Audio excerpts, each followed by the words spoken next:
Arestado ang isang spa manager na part-time TNVS driver. Dahil yan sa pampablockmail umano sa isang dalagita, kapalit ng pakikipagtalik. May live report si Ivan Mayrina. Ivan.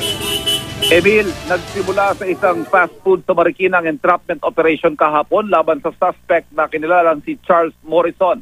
Pero nang akmang lalapitan na ng mga kawani ng CIDG Eastern NCR, nakatulog daw siya at nagtangad tumakas. Nagkahabulan ng ilang kilometro pero dahil na traffic ang suspect, nahuli rin siya. Nakuha na ng suspect na isang pakete ng hinihinalang shabu sa sasakyan. Sa kanyang pouch naman, may nakuhang sex toys at discount cards sa iba't ibang motel. Sa cellphone naman niya, may halos 100 file ng mga sex videos sa mga di umano'y minor de edad na posibleng naabuso daw ng suspect. Kabilang doon ang video ng 14 anyos sa babaeng nagsumbong laban kay Morrison sa CIDG. Ang sabi ng biktima, noong August 25, isinama siya ng isang Facebook friend na nakilala sa pangalang Jeng, pero kumain sa labas para kumain sa labas kasama ng suspect na si Morrison. Sumakay raw sila sa kotse ni Morrison pero ibinaba si Jeng sa isang restaurant at ang maiwan na sila ni Morrison sa sakyan, ipinasok na raw siya sa isang motel sa Pasig.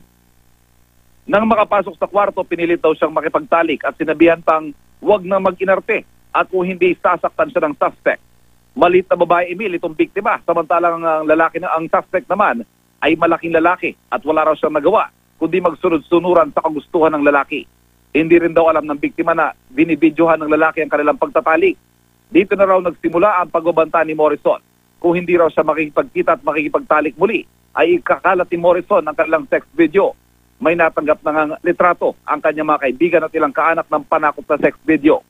Depensa ng suspect, kinuha niya raw na escort service ang biktima pero huli na nang malamang minor de edad ito. Ang pagbabanta naman na ikakalat ang video paraan lang daw niya para makaulit sa biktima dahil nasiyahan daw siya sa serbisyo nito. Pero wala naman daw talaga siyang balak na ikalat ito.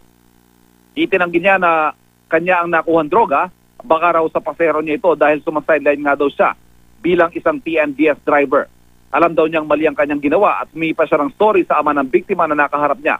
Pero hindi pagpapatawad kundi isang malutong na sapak ang ibinigay sa kanya ng galit na ama.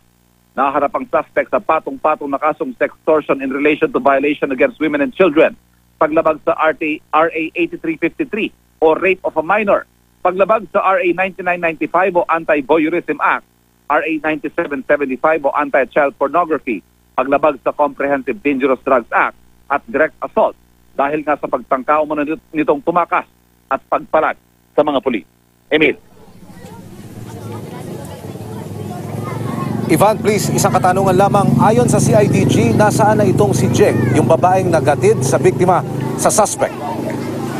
Emil, isa yan sa mga unang sinubukang tumbukin ng mga operatiba pero una na raw itong nahuli ng mga polis Marikina.